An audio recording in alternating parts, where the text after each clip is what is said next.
Hello et bienvenue dans ce nouvel épisode du podcast Envie de changement. Bienvenue pour cet épisode 95. J'espère que tout va bien, j'espère que tu as la grande forme aujourd'hui quand tu écoutes ce podcast. J'espère que l'épisode précédent à Dubaï t'a plu, ce format vlog podcast un peu particulier qui part un peu des fois en cacahuète, mais voilà, qui permet aussi de découvrir un petit peu de nouveaux endroits.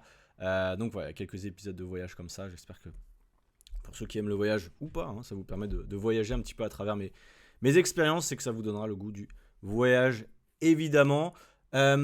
Aujourd'hui, vous l'avez vu dans le titre, on va parler perte de poids, on va parler des erreurs que je vois encore très très très souvent, malheureusement, et on va voir ensemble comment les éviter, déjà comment cerner peut-être qu'on fait des erreurs, et une fois qu'on les a cernées, on va voir comment les éviter.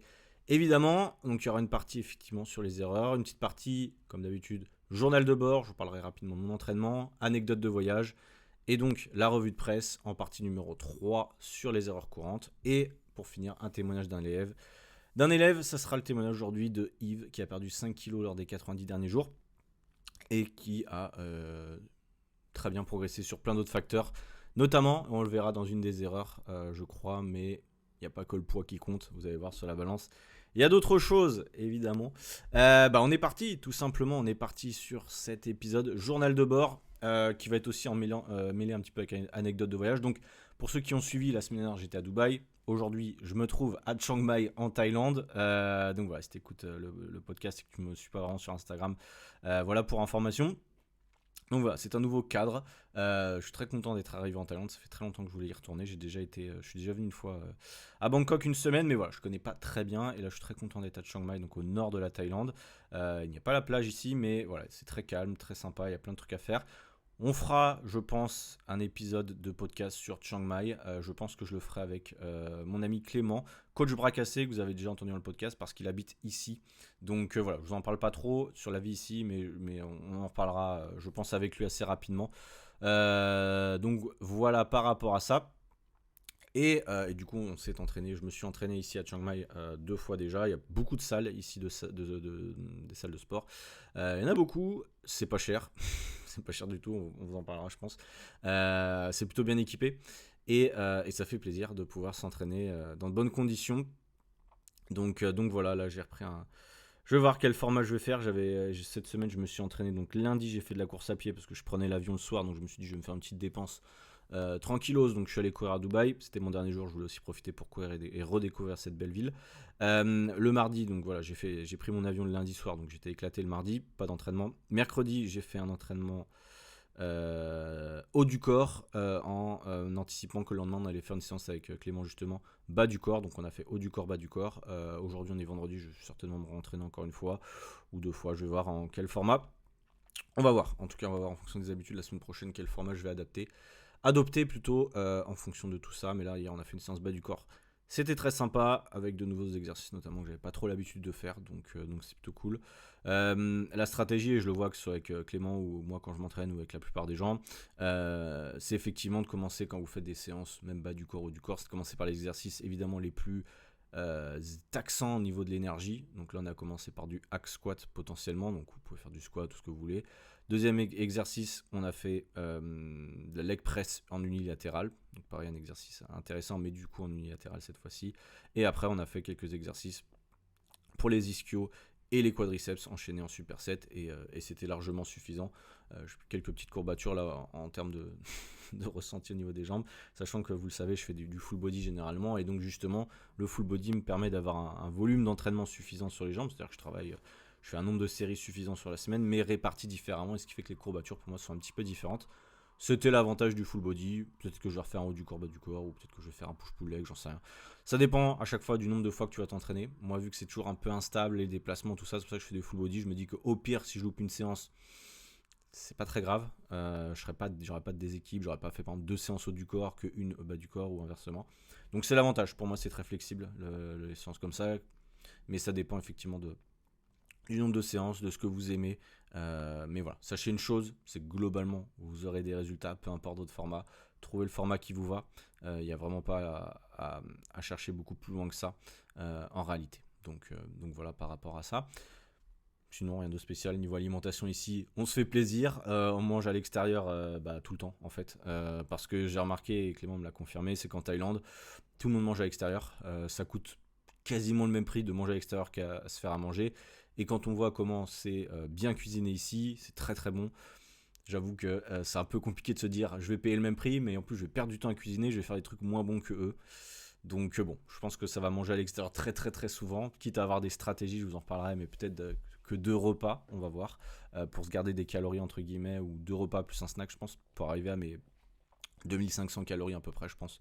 Ça va être un peu la target là sur les semaines à venir, donc on va voir en fonction du poids comment ça évolue. Mais voilà, je me fais pas trop de soucis, je sais que je vais pouvoir me faire plaisir et ne pas prendre de gras spécialement. Voilà, l'idée pour moi c'est d'être en léger, enfin d'être en maintien, voire en léger surplus calorique des fois, pour continuer à prendre du muscle aussi. Donc voilà, je vous reparlerai de tout ça, des stratégies. Il n'y a pas de souci, je sais que en France en ce moment, ou même sur les semaines d'avant, il a fait froid, c'est pas évident. J'ai eu des discussions avec mes élèves aussi sur ça précédemment, notamment sur les envies, les petites fringales de trucs en rentrant du taf. 17h, 18h. Je vais vous donner la stratégie que j'ai donnée à un de mes élèves d'ailleurs. Donc sans le citer, il me disait effectivement quand je rentre du travail, le stress, la fatigue, etc. Fin de journée, c'est les BN, c'est le chocolat qui passe. Bon, pas de souci par rapport à ça, je lui ai expliqué, ok, ça roule, comment on va faire du coup pour... quelles sont les stratégies qu'on peut mettre en place. Je lui ai donné 2 options, moi je préconiserais. La première, c'est de se dire, voilà, j'en ai besoin, j'ai besoin de ce moment de réconfort, et pour le moment, j'ai pas la volonté et je suis pas prêt à l'arrêter. Carrément, je lui dis, vas-y, continue. En gros, je lui dis, continue. Par contre, ce que je lui ai dit, c'est ajuste tes autres repas.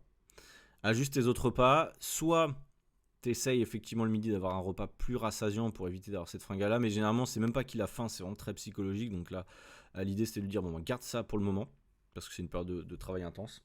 Mais ajuste tes calories. Parce qu'encore une fois, si le matin, par exemple, tu te fais un gros petit-déj, mais que finalement, tu n'en as pas vraiment le besoin, c'est juste une question d'habitude, bah, tu peux facilement réduire des calories sur le matin. Le petit-déj, il y a plein de gens où c'est facile de réduire les calories si tu n'es pas très actif derrière, en privilégiant peut-être plus de fruits, un peu plus de protéines, et en réduisant un peu les glucides le matin, potentiellement, si tu ne t'entraînes pas le matin.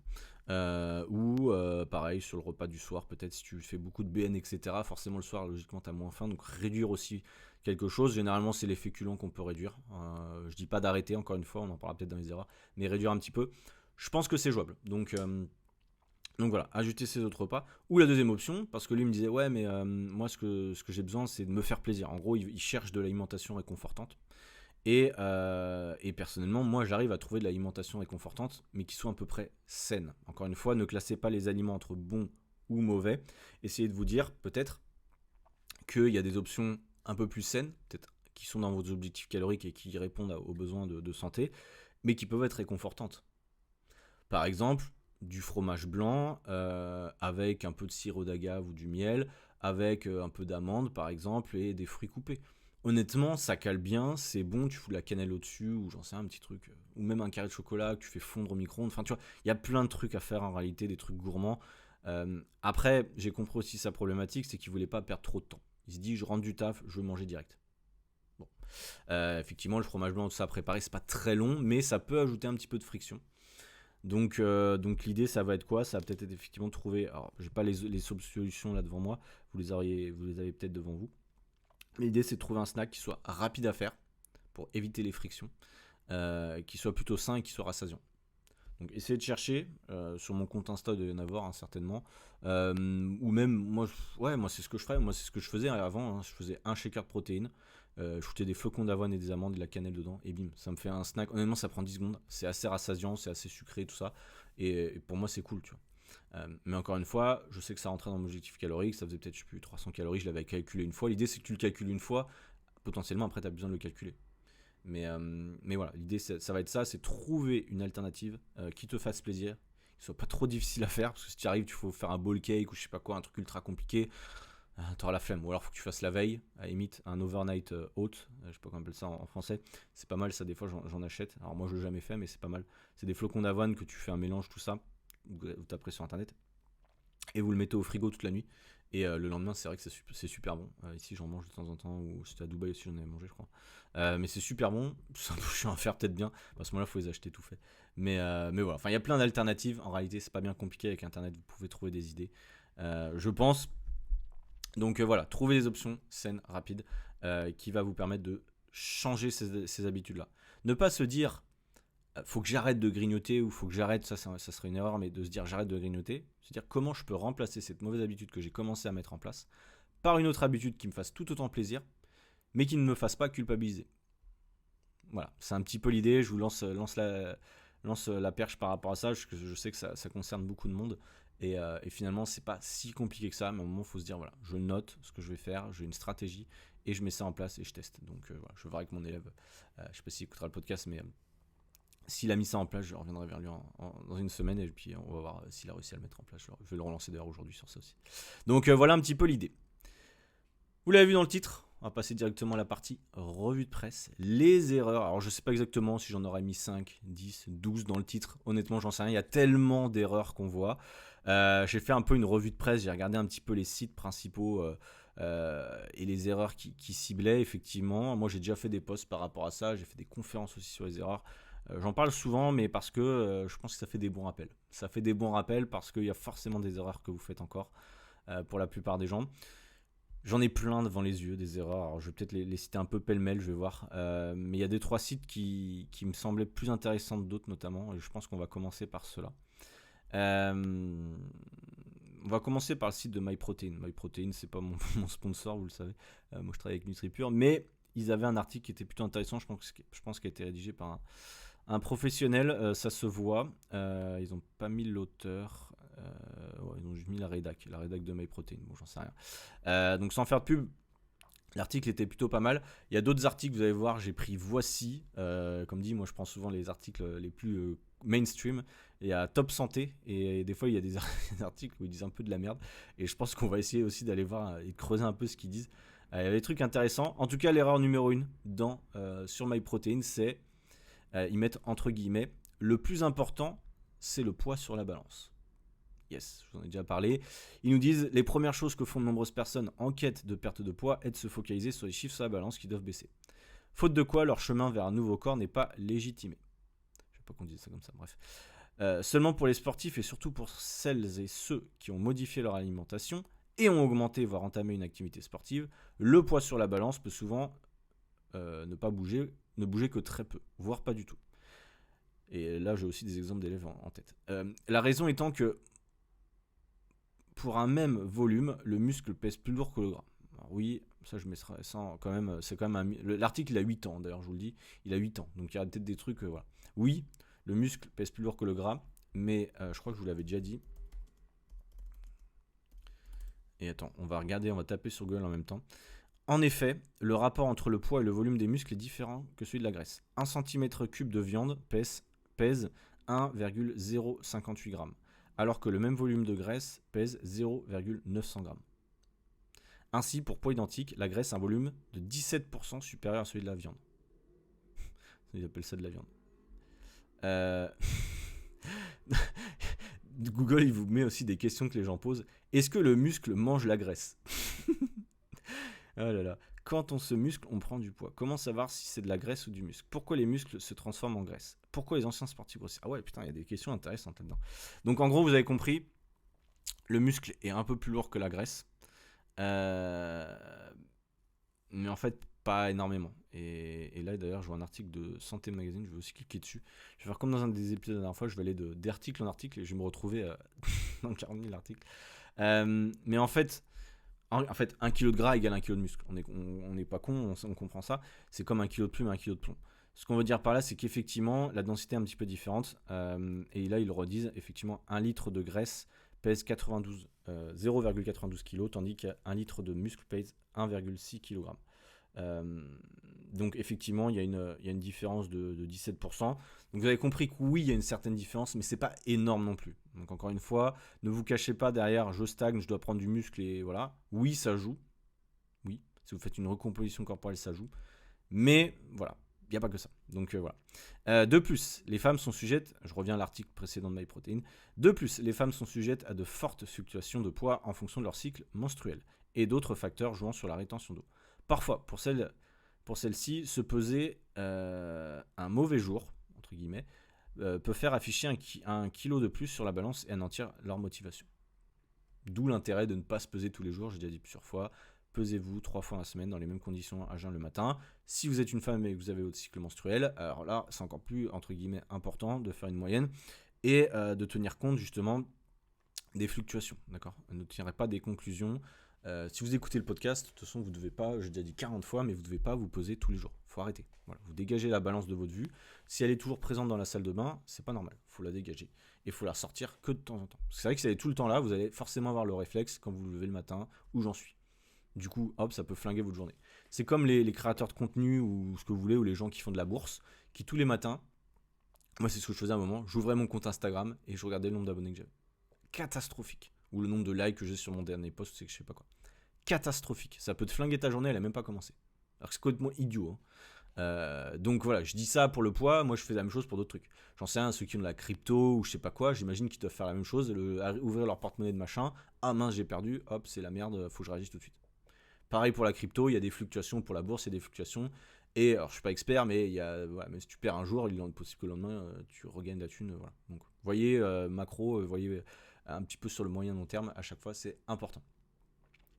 Donc voilà, ne basez pas votre motivation sur ça. Or, ce qui importe, je reviens sur l'article, au final est l'aspect de la silhouette, pas tellement le poids affiché sur la balance. Ça, globalement, je pense que la plupart des gens l'ont compris. Quand je vous ai au téléphone, j'ai compris que la plupart des gens, ils se basaient plus trop sur ça, donc c'est cool. En tout cas, dans le discours, dans la réalité des faits, j'ai l'impression que c'est un peu plus compliqué à ancrer, mais en tout cas, quand je vous ai au téléphone, souvent, vous me dites « Ouais, non, mais je me fixe pas sur l'objectif de poids, non, ok. » Et après, quand je regarde les bilans, « Ouais, mais j'ai pas perdu 1 kilo, non. » Bon, en réalité, c'est ancré, mais pas encore tout à fait ancré à 100%, j'ai l'impression. Donc voilà. Vous ne vous baladez pas dans la rue avec une étiquette collée au front affichant votre poids. Ça, c'est vrai. C'est vrai que même pour beaucoup de femmes, j'ai l'impression que le poids, c'est toujours un sujet tabou et tout ça. Voilà, on s'en fiche, c'est votre silhouette et comment vous vous sentez qui est important. Ce que les gens perçoivent autour de vous, ce sont les changements visuels. Et plus important que l'avis des gens, ce qui compte, c'est comment vous vous sentez, peu importe votre poids, toute proportion gardée. Oui. Ainsi, le miroir et la taille de vos vêtements devraient être un bon indicateur, bien plus juste que votre évolution sur la balance. Bon, s'en est d'accord, validé, première erreur et premier conseil intéressant. Deuxième erreur, je veux perdre du gras, donc je fuis les matières grasses. Alors, je vais lire l'article, je vais vous donner mon avis, parce que j'ai vu que tous les articles et tous les trucs d'erreur, ils parlaient de ça. La mode des produits light et 0% de matière grasse a fait son effet. Alors l'article il y a 8 ans, n'oubliez pas ça. De nombreux régimeurs et régimeuses fuient les produits qu'ils considèrent comme gras et se ruent sur les produits allégés en matière grasse. Il est vrai que les lipides sont des macronutriments plus caloriques que les autres. 1 g de lipides contient 9 kcal contre seulement 4 kcal pour 1 g de protéines ou de glucides. De ce fait, il est facile de dépasser son quota calorique de la journée en consommant trop de lipides. Oui. Cependant, tous les lipides ne sont pas bannières, c'est vrai. En effet, ce sont surtout les lipides saturés à éviter. Certains autres lipides, les acides gras insaturés, sont à l'inverse très importants. Une baisse trop importante de ces bons lipides entraîne une baisse du taux de testostérone et un dérèglement hormonal de manière générale. C'est hyper important effectivement de garder un taux de lipides, 1 g par kilo de poids de corps minimum, je pense, aussi et surtout pour les femmes. Cela peut entraîner une baisse de vos performances sportives, de votre récupération, de votre prise de muscle, sans parler d'une chute de cheveux, de l'aspect de votre peau qui peut se détériorer et de saut d'humeur. Bon, vous avez compris, les régimes sans lipides, c'est de la merde. Ça, on est d'accord. Les acides gras insaturés, ceux à conserver dans le cadre d'un régime alimentaire sain, visant la perte de poids, peuvent être trouvés dans l'huile d'olive, ou carrément l'olive. Alors, manger des olives, c'est très intéressant. Tous les oléagineux, oui. Le beurre de cacahuète. Alors, le beurre de cacahuète, oui, souvent il n'est pas de très bonne qualité. Et autres noix, avocats et poissons gras. Alors, oui. Huile d'olive, vous pouvez. C'est très très très calorique, donc voilà, faites attention. J'ai l'expérience d'un mec qui j'ai partagé un moment une coloc à Dubaï. Il se plaignait un peu d'avoir pris du ventre et tout ça. Il me dit ouais, avant je faisais beaucoup de sport, j'ai pris du ventre, etc. Je comprends pas. Enfin, je comprends, mais parce qu'il avait des problèmes de sommeil, il dormait très mal. Alors, ce sera peut-être une des erreurs. Et je voyais, il faisait des tomates à la poêle, je sais pas pourquoi, enfin en gros il faisait cuire comme tomates farcies en gros, c'est un peu bizarre. Mais et il mettait tellement d'huile, j'ai pété un plomb quand j'ai vu ça. Il devait mettre, je sais pas, 4-5 cuillères d'huile à soupe. Et après, il s'étonne peut-être de pas d'avoir du gras au niveau du ventre. Et les gars, il n'y a pas de secret. Il faut faire gaffe, notamment au niveau des calories cachées sur ça. Et je pense que ça va être une des erreurs aussi qu'on va aborder après. Mais les lipides, voilà, faut faire gaffe. C'est comme les oléagineux, les amandes, tout ça. Moi, je sais qu'une poignée, enfin 10 amandes, c'est déjà à peu près 100 calories, un peu plus, un peu moins. Donc rien que ça, déjà, je fais gaffe. J'en suis conscient, tu vois. L'avocat, c'est pareil. Quand tu prends un avocat entier, c'est quand même relativement calorique. Donc, faut faire attention quand même. Un demi-avocat, c'est bien. Et les poissons gras, c'est pareil. Faut pas en abuser. 1-2 fois dans la semaine, c'est très bien. Pas beaucoup plus. A l'inverse, il est judicieux d'éviter les produits préparés avec de l'huile de palme. Yes. Les produits frits, c'est vrai. Les produits industriels, les graisses hydrogénées. Ok. Un indice général qui peut être donc modifié selon chaque personne, ses besoins, son métabolisme. Et de rester sur 1 g de lipides par kilo de poids de corps. Bon, c'est exactement les mêmes recommandations que je viens de vous donner. Très bien. Erreur numéro 3. Je veux perdre du poids, donc je coupe totalement les glucides. Alors je pense qu'il y a de moins en moins de gens qui font ça. Mais bon, on va lire quand même l'article. Il est vrai que le facteur sur lequel il faut jouer lorsque l'on perd de la matière grasse, c'est le facteur glucide. Ça, je suis d'accord, effectivement, c'est plus facile à réduire. Et c'est le moins indispensable. En réalité, ce qui est indispensable, c'est protéines, lipides. Ça, c'est la base. Ensuite, les glucides, on peut jouer effectivement pour votre perte de poids. Cependant, cette affirmation est à nuancer. Les glucides ne sont pas à bannir totalement votre alimentation. Ils sont la source principale d'énergie de votre corps et sont en ce sens essentiels au bon fonctionnement de votre cerveau, par exemple. Ils sont en outre d'autant plus importants que vous êtes sportif ou sportive. S'il est indéniable de couper les glucides complètement résultera en une perte de poids relativement rapide, cette perte de poids se soldera par une perte de muscle. Pas forcément, mais bon. Autant voire plus qu'une perte de graisse. Ça dépend si tu as suffisamment de protéines et que tu fais du renfort et tout ça et que tu n'as pas trop un déficit calorique de ouf. Je pense qu'il y a moyen de maintenir, mais bon, même dans tous les cas, faites pas forcément ça. Pas top qu'on cherche à avoir un corps sec ou même simplement tonique. Il y a une constante cependant sur les sujets des glucides. Privilégiez les bons glucides au détriment des mauvais glucides. Par bons glucides, il faut entendre les glucides dits complexes ou indice glycémique bas.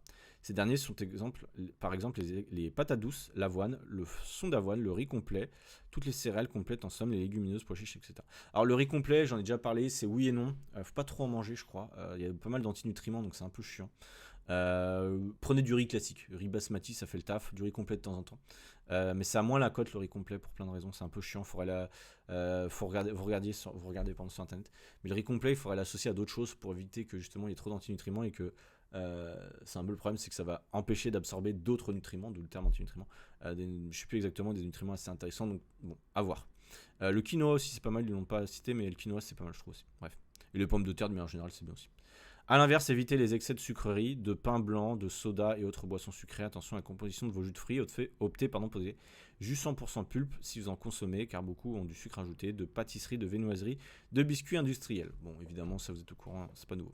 En effet, les glucides à fort indice glycémique sont ceux ayant la capacité à élever fortement la glycémie, taux de sucre sanguin après leur absorption. Quand la glycémie est trop élevée, on parle d'hyperglycémie. Lorsque la glycémie augmente, le pancréas libère une hormone, l'insuline, afin de faire redescendre la glycémie à un niveau normal. Si elle augmente fortement, une quantité importante d'insuline sera libérée par le pancréas. Cela induira un stockage plus important des glucides sous forme de triglycérides, graisse. Oui, les cellules adipeuses. Donc pas top. Nous n'étudierons pas ici les bienfaits avancés d'un pic d'insuline après un entraînement. Ouais, alors ça, les sujets de pic d'insuline, d'IG, etc., c'est assez complexe. Il y a beaucoup de choses contradictoires par rapport à ça, donc pour le moment, je rentre plus trop dans le détail, sachant que je suis pas assez calé. Mais de ce que j'ai lu, c'est assez surcoté, et l'article, il a 8 ans, encore une fois. Il y en a qui se repose effectivement exclusivement sur ça. J'ai l'impression que c'est un peu surcoté. Je pense que je réinviterai quelqu'un, on en avait déjà parlé, je crois, avec Clément, d'ailleurs, le diététicien. Mais je reparlerai avec d'autres, je pense. Mais je crois que c'est assez surcoté. Les IG, alors il y en a qui disent ouais, faut regarder que les IG, l'apport calorique, ça veut rien dire, il n'y a que les IG qui comptent. Non, je crois pas. Et à l'inverse, voilà, je pense qu'il faut trouver un juste milieu parmi tout ça. Bref, intéressant. Erreur numéro 4, entre guillemets, je veux perdre du poids rapidement, donc je diminue mes apports caloriques drastiquement. On a beau le dire, c'est vrai que ça arrive très très très très souvent. Trop souvent. Une erreur classique chez les personnes en quête de perte de poids rapide, l'été arrivant à grands pas par exemple, là on n'est pas encore en été, mais bon, ça va pas tarder, effectivement, ça va réduire l'apport calorique au fur et à mesure, consiste à réduire ses apports caloriques trop rapidement. Malheureusement, si la perte de poids passe en effet par une dépense calorique supérieure aux apports, une baisse drastique des calories ingérées est contre-productive. On parle ici de déficit calorique, de léger déficit calorique. Je vous ai toujours dit, léger déficit calorique, c'est ce qu'il y a de mieux. En effet, réduire les calories au-dessous de votre métabolisme de base, la quantité de calories dont votre corps a besoin pour survivre et fonctionner au repos, pour assurer un fonctionnement normal de vos organes, va plonger votre corps dans ce qu'on appelle communément le mode famine. Alors oui, c'est pour ça que généralement, en dessous de 1500 calories, pour la plupart des gens, c'est pas bon, en tout cas sur le moyen long terme. Donc faites attention, je l'ai déjà dit plusieurs fois, si vous êtes une femme, même si vous utilisez mon calculateur de calories ou un autre calculateur de calories, il se peut qu'il vous donne, je sais pas, 1000 calories, tout simplement parce que vous êtes un petit gabarit, entre guillemets, et que vous êtes très sédentaire. Moi, ce que je leur dis à ces personnes, c'est ne partez pas sur 1000 calories, partez sur par exemple 1400, 1500 minimum, et essayez d'augmenter votre dépense. Parce qu'en dessous, de toute façon, le calcul il est faux, vous avez forcément besoin d'un minimum de calories, et vous n'allez pas plus vite. Donc on va continuer l'article, mais voilà. Vous aurez donc tendance à stocker plus de graisse, et puis c'est pas ça, c'est que tu vas être en mauvaise santé, tu vas attraper toutes les maladies du monde, tu vas pas être énergique, tu vas pas pouvoir faire de sport, enfin bref, tu vas être dans un cercle vicieux qui va être terrible. Et avant de penser à perdre du poids, il faut penser à être en bonne santé. D'accord ? C'est la première chose, c'est super important. La perte de poids se fait par palier. Pour la raison suivante, il faut que vous ayez une marge sur laquelle jouer afin de continuer à perdre du poids. Souvent c'est ça, c'est ouais j'ai perdu beaucoup de poids et maintenant je stagne. Comment faire ? Bon, généralement c'est déjà quand vous avez perdu ce poids là, vous n'avez peut-être pas fait la bonne technique, vous êtes certainement allé très vite, beaucoup de cardio, arrêté beaucoup d'aliments, etc. Et du coup vous êtes un peu dans la merde parce que vous ne savez plus comment réagir. Bon, justement, c'est pas grave, mais l'idée c'est que quand vous voulez perdre du poids, vous n'allez pas trop vite déjà, vous ne réduisiez pas votre apport calorique trop vite, il faut y aller progressivement, justement. Des fois, il y a des plateaux, donc il ne faut pas hésiter à des fois être en phase de maintien, augmenter un peu vos calories pour vous sentir bien, etc. Et ensuite relancer à nouveau une phase de déficit. Ça peut. Bon, faites-vous accompagner encore une fois si vous avez besoin, nous c'est ce qu'on fait dans le programme. Si vous réduisez vos apports caloriques au maximum dès le départ, vous n'aurez plus de marge de manœuvre pour les réduire légèrement par la suite. De plus, une telle baisse de vos apports aura inévitablement pour effet de ralentir votre métabolisme. Or, c'est juste ce qu'il faut chercher à éviter si vous voulez perdre du poids. Effectivement, quand tu as un métabolisme qui charbonne, c'est ce qu'il y a de mieux. Enfin, ne pas manger assez aura pour effet de réduire la production naturelle de leptine, ce que nous aborderons dans notre dernier point. Okay. Comment calculer votre métabolisme basal ? Tiens, il nous donne une formule. Il existe une formule qui vous permet, sans exactitude absolue, de déterminer votre métabolisme basal. C'est la formule dite de Harris et Benedict. Alors cette formule-là, ça fait longtemps qu'on la connaît. C'est un peu la formule de base. Je ne sais pas s'il y a des gens qui vont dire non, c'est pas une formule. Moi, je sais que mon calculateur de calories, vous pouvez le télécharger. On utilise cette formule-là. La formule d'Harris et Benedict, c'est souvent celle qu'on apprend aussi en cours. En gros, pour les hommes, métabolisme de base, c'est 66 plus, entre parenthèses, 13,7 multiplié par votre kilo de poids de corps, fermez la parenthèse, plus, ouvrez la parenthèse, 5 multiplié par la taille en centimètres, fermez la parenthèse, moins, ouvrez la parenthèse, 6,8 multiplié par l'âge. Bon, vous tapez formule Harris Benedict, métabolisme de base, si vous voulez chercher, je ne vais pas vous, parce que là, le temps que tu prennes des notes, tout ça, et pour les femmes, c'est un petit peu différent. Donc voilà, vous cherchez sur Google, mais sinon, utilisez mon calculateur de calories, c'est très simple. Si vous ne savez pas où le trouver, vous m'envoyez un message, je vous l'enverrai. Erreur numéro 5. Je veux perdre du poids, donc je ne fais jamais d'écart. Ah, ça c'est important. De manière générale, il est possible de dire qu'il existe deux types de personnes au régime. Celles qui s'autorisent un écart de manière régulière, afin de tenir leur régime sur la longueur, et celles qui s'astreignent à un régime draconien, sans le moindre écart. De peur qu'un carré de chocolat, un carreau, ouais. Moi je dis un carré, ou un carreau, ouais. De chocolat noir leur fasse subitement reprendre tous les kilos perdus. C'est vrai que quand t'as pas de notion de calories, quand t'as pas de notion de déficit calorique, je peux comprendre que tu te dises ouais ça va me faire prendre du poids, etc. Et c'est pour ça que moi dans la méthode, dans le programme qu'on met en place, on demande aux élèves au démarrage de calculer leurs calories. C'est pas pour les faire chier, c'est juste qu'une fois que tu te rends compte du fonctionnement, je trouve que la vie est beaucoup plus facile. Parce que tu sais l'impact réel que ça va avoir sur toi. Donc l'idée c'est pas de te faire culpabiliser quand tu fais un écart, c'est justement au contraire de se dire comment je vais réagir. Ce qu'il ne faut pas après quand tu calcules tes calories, c'est te dire j'ai fait un écart, je vais tout de suite aller dépenser, etc. Non, pas forcément. Même si inconsciemment, moi je sais que ça joue. C'est pour ça que je fais en moyenne là en ce moment 12 000 pas par jour. J'aime bien ça, mais c'est aussi parce que je me dis que ça me fait un peu de marge de manœuvre par rapport à mon alimentation. C'est sûr que si j'étais ultra sédentaire, j'aurais moins de marge de manœuvre. Si je m'entraînais pas, j'aurais moins de marge de manœuvre. Bon, ça joue. L'affirmation sur laquelle il est parfois bon de faire des écarts peut donc sembler contre-intuitif pour ces derniers. Mais il faut savoir qu'un régime strict tenu pendant plusieurs mois aura pour effet de faire chuter votre taux de leptine. La leptine, parfois appelée hormone de la satiété, est une hormone digestive sécrétée par le corps. Elle est dite anorexigène.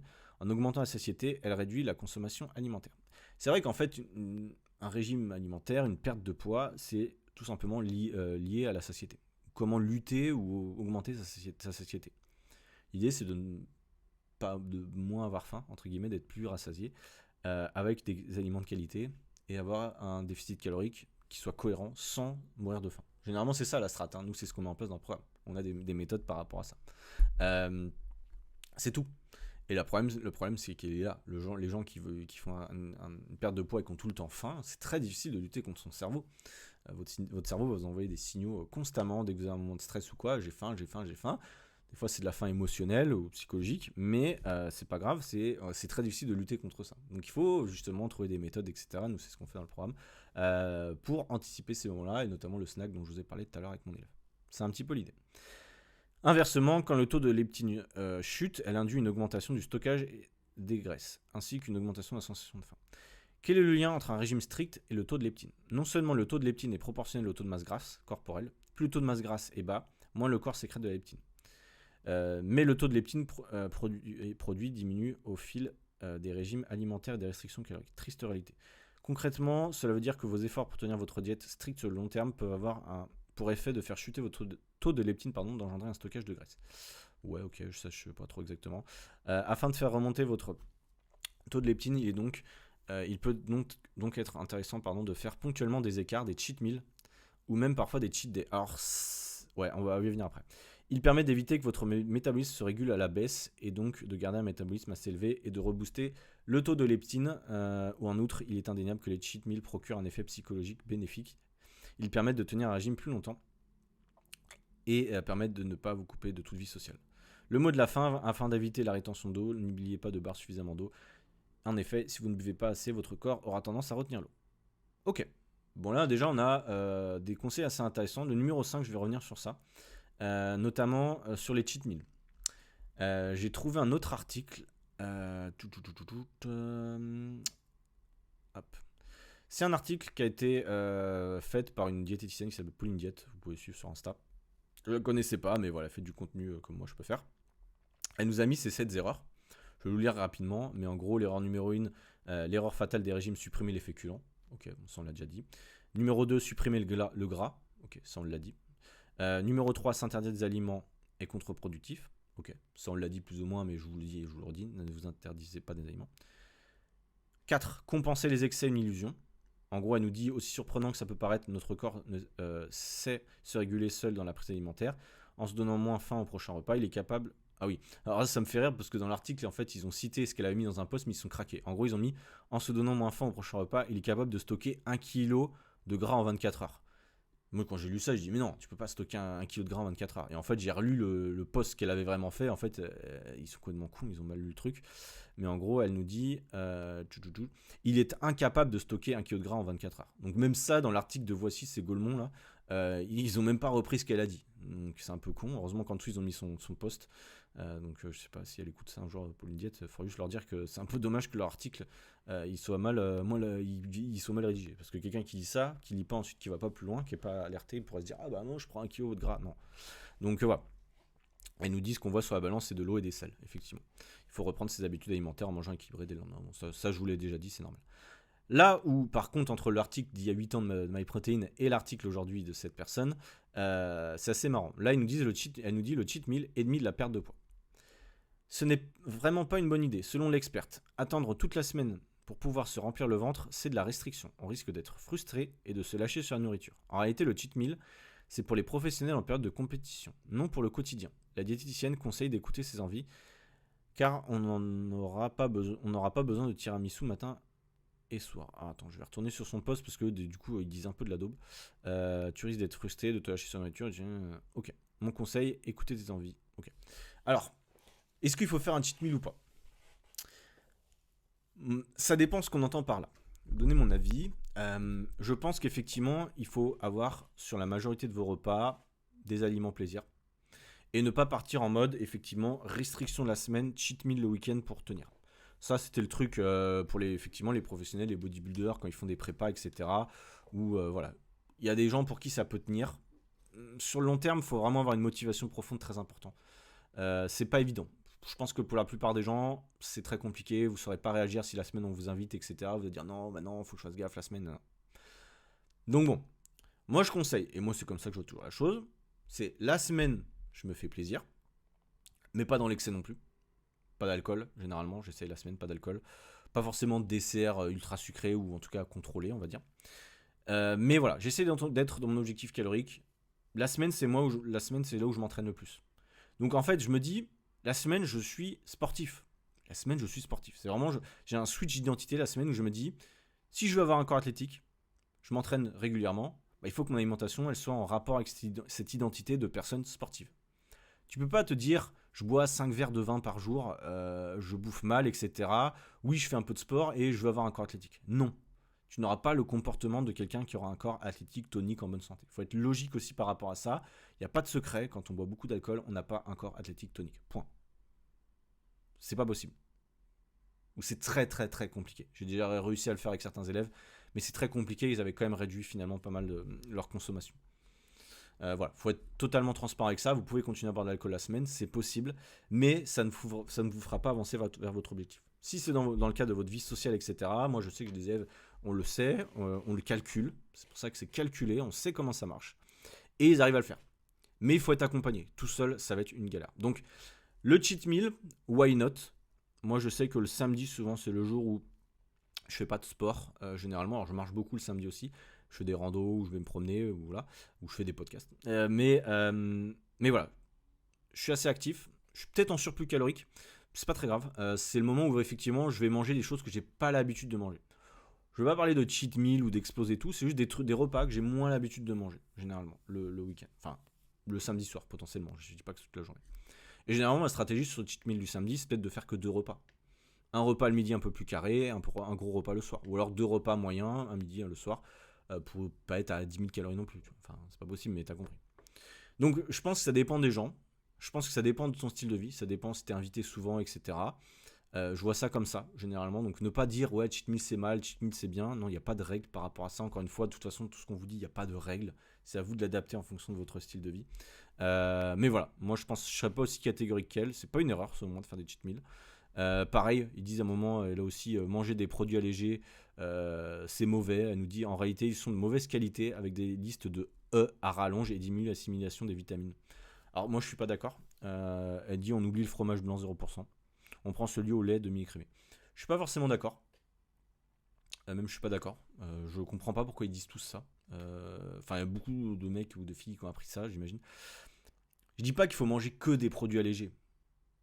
Mais personnellement, je vois pas l'intérêt de manger un fromage grec qui fait 120 calories pour 100 grammes, alors que je peux en avoir un qui fait 2 fois moins de calories, qui va derrière me laisser tout aussi rassasié et qui va me laisser de la marge pour un petit dessert ou un petit truc plus sympa, un carré de chocolat potentiellement.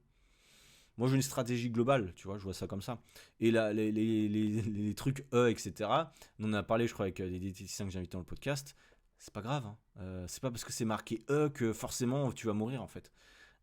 Tu vois, encore une fois, ça c'est un peu, je pense, un réflexe de gens, voilà. Enfin bref, on n'a pas les mêmes connaissances sur certains trucs apparemment. Mais voilà, en tout cas, il y a pas que, c'est pas parce que c'est marqué sur toutes les étiquettes qu'il faut tout arrêter. Et c'est pas parce que c'est marqué 0% que c'est toujours mauvais. Je le vois dans les commentaires, il y a des gens, ils ont vu justement ce genre de post, ils arrivent dans les commentaires, ah mais le fromage blanc 0% c'est mauvais. Vois l'ensemble de ton alimentation, encore une fois, c'est pas grave.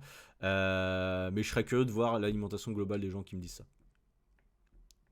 Déjà, si tu fais pas de sport et que tu viens me faire chier sur le fait de manger du fromage blanc 0%, je vais être franc, t'es très très mal placé pour me faire la morale. Ou pour nous faire la morale, nous qui mangeons des produits 0% de temps en temps. Les boissons zéro, je suis désolé, il y a encore des gens qui me disent c'est mieux de boire du coca que du coca zéro. Je ne suis pas d'accord, j'ai déjà exprimé mon sentiment par rapport à ça. Je vois pas comment on peut considérer que boire 30 grammes de sucre c'est mieux que de manger ou que de boire des trucs avec du sucralose. Même si du sucralose à grande quantité, on ne connaît pas encore les impacts sur la santé. On ne connaît pas encore les impacts sur la santé. On n'a pas d'études scientifiques assez poussées et de recul pour dire que c'est mauvais. Par contre, ce qu'on sait, c'est que manger 50 grammes de sucre par jour, ça on a les études scientifiques, on le sait que c'est mauvais. Être en surplus calorique, on sait que c'est mauvais. Avoir du gras, on sait que c'est mauvais. Voilà, donc moi je suis quelqu'un de pragmatique, je sais qu'aujourd'hui ça c'est mauvais, donc je l'évite. L'autre truc, on le sait pas, donc pour le moment, j'en prends, voilà. Après pareil, si tu prends un coca une fois par semaine, tu prennes un zéro ou un machin, encore une fois c'est un aliment parmi tant d'autres, c'est pas grave. Mais que là on arrive à nous dire, ouais mais tu prends du zéro, c'est pas bien, moi j'ai envie de te dire, ferme ta gueule, tout simplement. Tu te la fermes très gentiment et tu prends du recul et t'arrêtes de répéter bêtement tout ce que t'as lu par X ou Y. Parce qu'encore une fois, et ça je me le suis noté l'autre fois en réfléchissant, que ce soit sur le sport ou sur l'alimentation, vous entendez tout et son contraire. Pourquoi ? Je vais vous dire pourquoi concrètement. Aujourd'hui, très important d'écouter ce que je vais vous dire. Il existe des tonnes et des tonnes d'études scientifiques. Il existe des tonnes et des tonnes de formations différentes, de gourous de l'alimentation ou de gourous sur le sport. On a tous des influences différentes. Mais aujourd'hui, qui, parmi tous ceux que vous écoutez, a fait lui-même des études scientifiques ? Qui a déjà écouté, lu, analysé, mené les études ? Qui ? Moi, non. Jamais. Je ne suis pas scientifique, j'ai jamais fait d'études scientifiques. Tout ce que j'ai fait, c'est lire des études, lire des rapports d'études, et globalement, la plupart, c'est écouter des podcasts de mecs que je considère comme experts. Comment considérer quelqu'un comme expert ? Bah là, c'est un peu à chacun de l'estimer. Et c'est ça le problème, c'est qu'aujourd'hui, des experts, il y en a partout. Et du coup, tout le monde donne son avis sur tout. Comment déceler le vrai du faux ? C'est impossible. Donc c'est pour ça qu'aujourd'hui, tout le monde donne son avis. Tout le monde vous dit ça c'est bon, ça c'est pas bon. Et du coup, sur Instagram ou sur les réseaux, tout le monde répète ce que X ou Y a dit. Selon, en fait, c'est tout un chaîneau, une chaîne c'est le téléphone arabe, en fait. C'est le téléphone arabe, l'alimentation et le sport. C'est quelqu'un tout en haut, il a dit ça. Peut-être qu'il y a d'une grosse connerie dès le début, peut-être qu'il a mal lu une étude scientifique dès le début. Mais, parce que tout le monde le suit, etc., ça va faire des échelons et au final, il va y avoir des tendances qui vont se révéler comme ça. Est-ce que ça veut dire que c'est vrai ? Pas forcément. Est-ce que ça veut dire que c'est applicable pour tout le monde ? Pas forcément. Donc, encore une fois, ne jamais dire ça c'est X, ça c'est Y, ça c'est sûr, ça c'est pas sûr, parce qu'en fait, on n'est jamais vraiment sûr. Alors, je sais que c'est un peu chiant quand on vous dit ça, parce que du coup, on sait pas trop quoi faire. Il y a quand même des choses de base.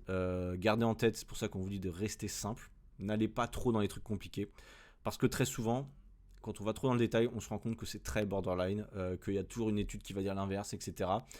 Donc, restez le plus simple possible dans les 20-80, ce que je dis toujours de la perte de poids. Donc, concentrez-vous sur les 20% des efforts qui vont vous apporter 80% de vos résultats. Et ce sera beaucoup plus simple. D'accord ? Généralement, les gens font l'inverse. Ils se concentrent sur les 80% des trucs qui rapportent 20% des résultats, c'est-à-dire les aliments zéro, j'en sais rien, faire de la corde à sauter, des trucs de merde comme ça. Voilà, ça, c'est les 20% qui est de merde que les gens, une fois qu'ils ont tout optimisé, peuvent à la limite se concentrer sur ça. Mais pour la majorité des gens, moi compris, je me concentre absolument pas sur ça. Priorité, créer un déficit calorique. Point. Priorité, avoir un maximum d'aliments riches en nutriments, c'est-à-dire fruits, légumes, apport en protéines suffisant.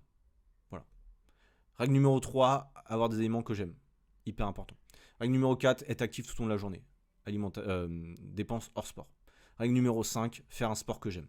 Point. Tu fais ça. Et dernier bonus, limiter le stress et bien dormir. 6 règles. 6 règles à respecter, c'est tout. Le reste, balance ça à la poubelle. Tous les escrocs qui vous vendent des méthodes, des machins, hop, ça dégage. Voilà, point. Tu restes sur ça, sur ces 6 trucs-là, t'as gagné le jeu de la perte de poids et la bonne santé. Gardez ça en tête, les gars et les filles, je vous le dis. Le reste, on s'en branle. Tous ceux qui vous sortent des méthodes, ouais, faut que tu fasses un repas par jour, ouais, faut que tu arrêtes tel aliment, fais un régime cétogène, machin, parce que c'est mieux si t'arrêtes, parce que la polyinsaturée. Non, ta gueule, ferme-le. Ok ? Voilà, tu restes simple et t'auras des résultats. Voilà. C'était vraiment la note de fin sur cet épisode-là. Je vais pas prendre plus de temps. Mais oui, des erreurs, il y en a beaucoup. Mais une fois qu'on a compris ces 6 règles-là, vous avez tout compris. Et il y a un autre élève, une autre personne qui a tout compris, c'est mon élève Yves.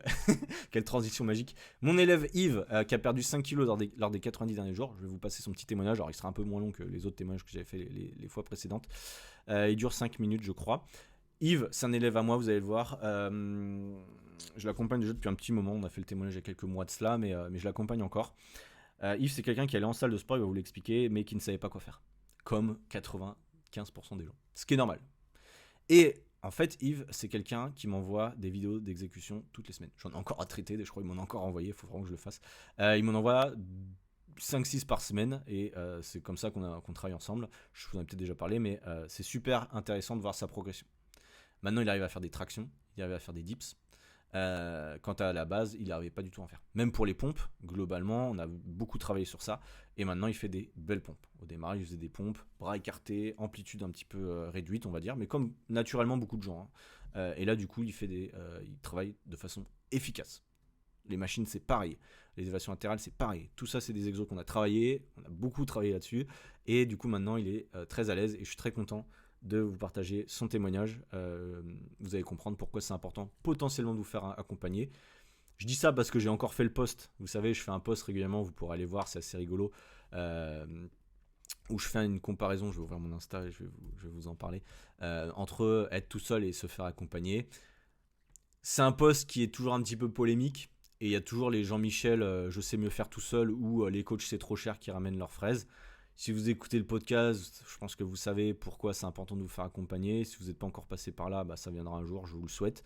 Mais il y a encore des gens effectivement qui me disent oui, c'est trop cher.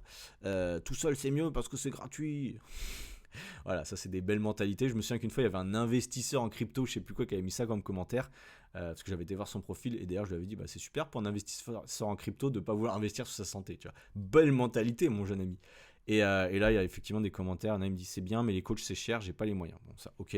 Alors les coachs c'est cher, non c'est pas cher les coachs, c'est juste subjectif le prix. C'est juste que toi t'es pas prêt à investir ça. Aujourd'hui un coaching, j'ai fait le calcul et je vais vous dire en toute transparence, ça vaut par semaine un coaching, ça peut valoir entre 50 et 80 euros par semaine.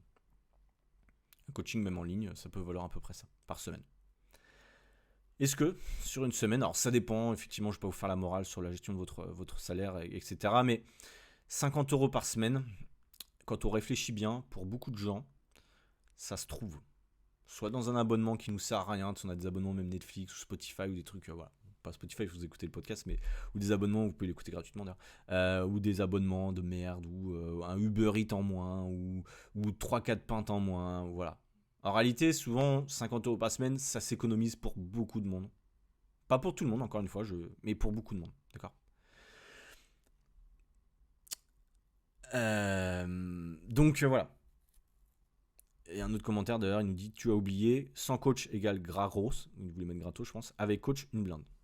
Et du coup ça me fait beaucoup rire parce que c'est des gens qui me suivent gratuitement. Et imaginons qu'on mettait tous nos conseils payants. Ça pourrait, dans un monde, on pourrait, avant comment c'était les conseils, il fallait acheter un magazine, etc. C'était payant. Et là maintenant le problème c'est qu'on a tellement l'habitude d'avoir des choses gratuites, tout est gratuit aujourd'hui. Tu veux perdre du poids, tu as toutes les infos gratuitement aujourd'hui, quasiment, c'est pas très compliqué.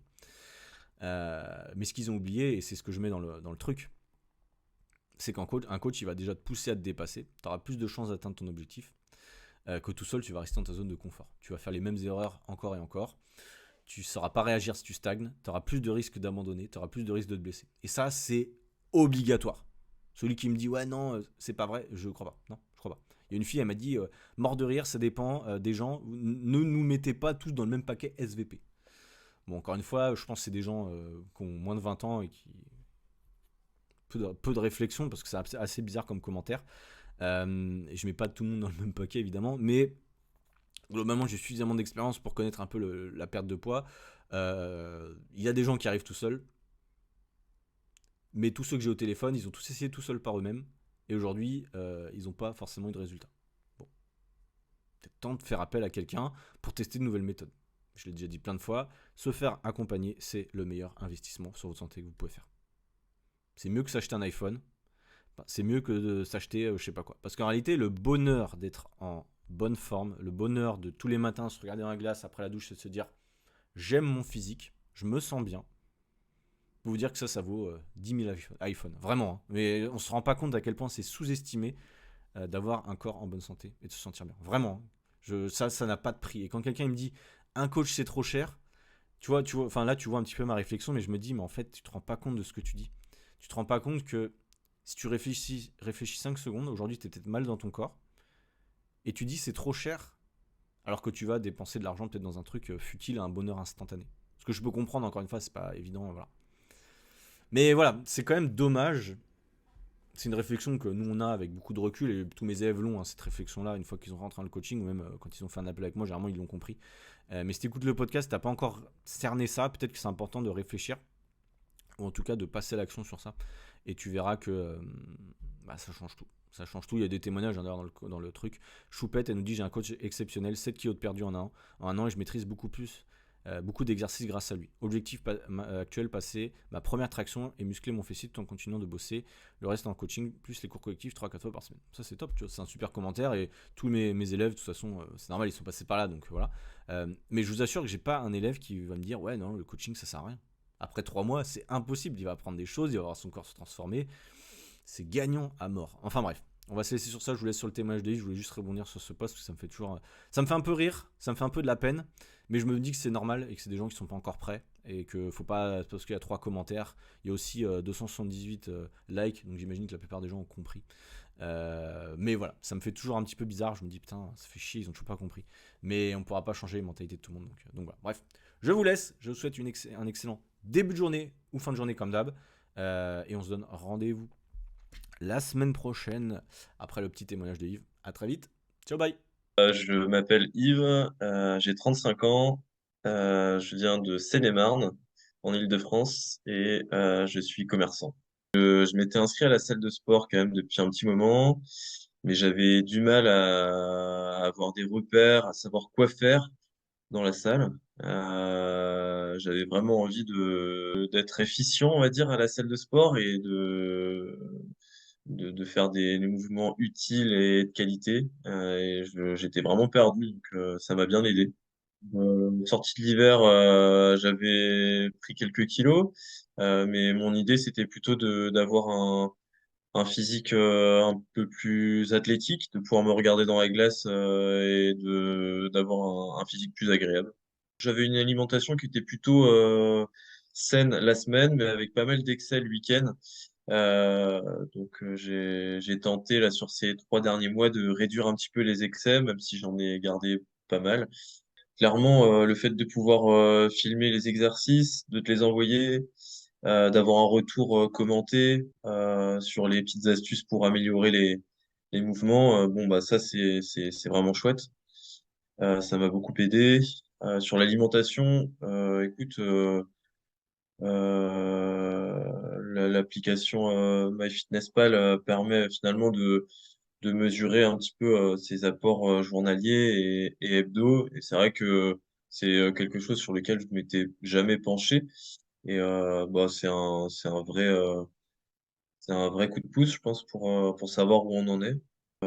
Ça m'a permis de comprendre comment est-ce qu'il fallait que je mange, si j'avais des excès le week-end, de pouvoir rééquilibrer la semaine, les apports en protéines. J'avoue que je m'étais jamais vraiment posé la question. Voilà, c'est les deux choses que je regarde majoritairement. Et en tout cas, ça m'a bien aidé. Ouais. Je sais où j'en suis à la fin de la semaine. Et puis, ce qui est cool, c'est que ça se traduit vraiment sur la balance. C'est-à-dire que lorsqu'on on respecte sa moyenne calorique de la semaine, bah clairement, à la fin de la semaine, on a forcément une récompense sur la balance. Donc, c'est important pour moi de continuer à le faire en tout cas. La semaine, j'ai rien changé. J'ai toujours une alimentation plutôt classique, raisonnée, on va dire, tout en me faisant plaisir hein, sur des plats simples. Et le week-end, non, pas du tout. J'ai pas forcément arrêté de me faire plaisir.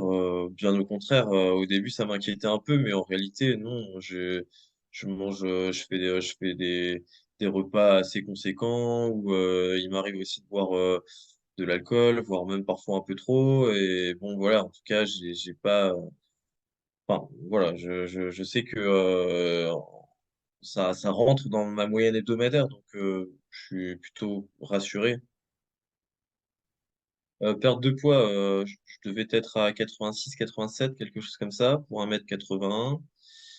Donc, j'étais pas réellement en surpoids, mais bon, voilà, mon but, c'était de perdre quelques kilos. Je crois que là, je dois être à 81 et demi, donc c'est plutôt pas mal, hein. Donc, le but, c'est de continuer et de persévérer. Et puis, enfin, voilà, je suis reparti pour 3 mois supplémentaires avec toi, Clément, donc euh, c'est top. Là où je suis content, c'est que j'ai réussi à me motiver pour aller à la salle, ou en tout cas pour faire du sport, à raison de 4 séances par semaine. Chose que seul, j'aurais franchement eu du mal parce que je sais pas par où commencer. Je voilà, j'avais pas les bases en fait pour aller à la salle. Donc non, je suis plutôt content.